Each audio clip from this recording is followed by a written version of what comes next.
Hi everyone and welcome. It's Steve Johnson here, Chief Investment Officer at Forager Funds, and I'm joined by analysts on our international fund, Chloe Stokes.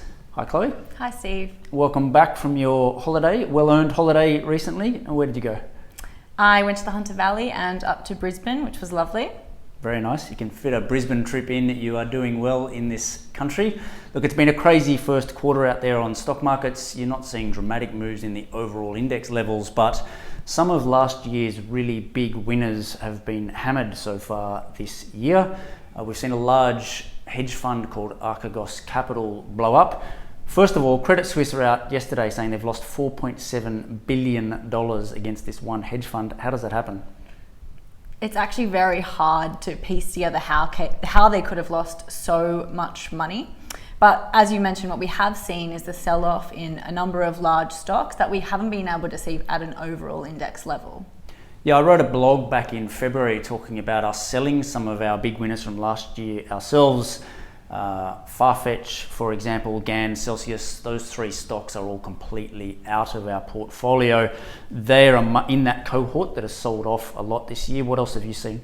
So a crazy example is Stitch Fix. It's a US retailer that's quite different because they use data to sell clothing.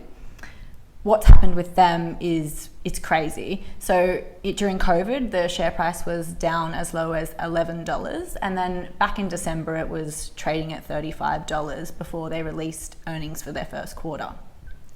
They released some pretty impressive results. They had good revenue growth and good guidance and a lot of growth in new customers. The stock rose very significantly on the day and continued rising over the next 2 months. It got as high as $113 at the end of January. It started declining based on no news really after that peak of $113. And there was another significant dip when they released their second quarter earnings where revenue growth wasn't quite what the market was expecting and they lowered their guidance for 2021. The stock is now less than half of what it was. It's at $50. We were kind of loosely interested in the stock back before the crazy price rise, and it's getting to the levels where we might start looking at it again. Yeah, up 100 and down 50% has been pretty common out there amongst some of these stocks. Now, viewers are going to be very, very surprised to hear this, but I'm much older than you.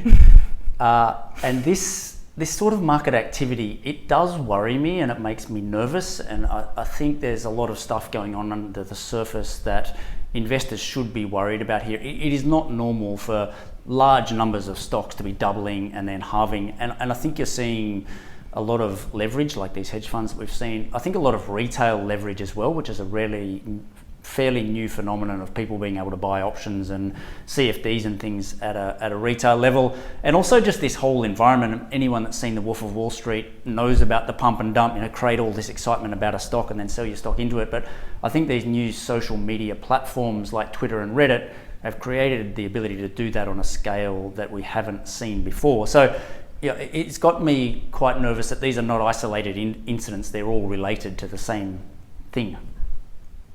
I'll let you worry about the systemic issues. From my perspective, it's been great. It's meant we could buy Farfetch back below $20 in June last year.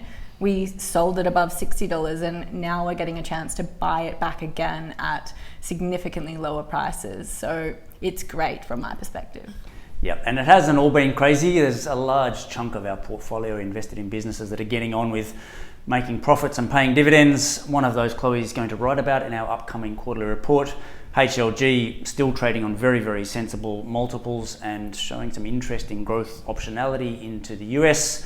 We'll have that, a bunch of other sensible, boring businesses as well as some further commentary about the madness that you're seeing out there. We've had a lot higher than usual portfolio turnover over the past 12 months, and I guess as long as this craziness keeps happening, you're going to see more of it.